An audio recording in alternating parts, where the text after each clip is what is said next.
Hi, the purpose of this video is to review the SPRO swivel. And this is the power swivel.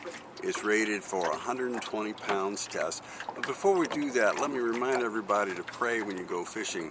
Because when God created mankind, He told us to rule over the birds of the air, the beasts of the field, and the fish of the sea.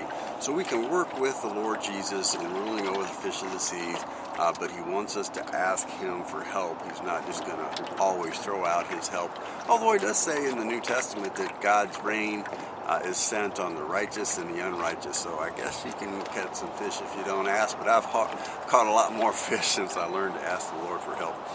Okay, so the SPRO 120 pound rated power swivel is what we use when we're still fishing with bait, because we use Power Pro on most of our lines, or all of our lines, either 40 or 65 or 80 pound Power Pro, and you want to go down from that to a leader.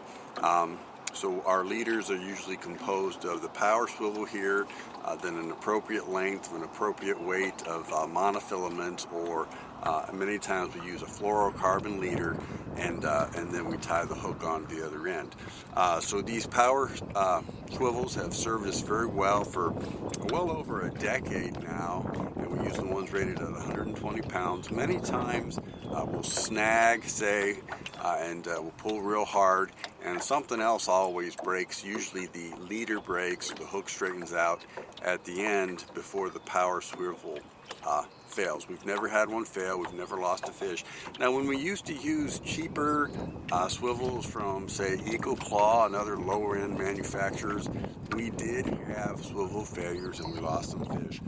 So we moved up to the SPRO power swivel. I've been very pleased with it.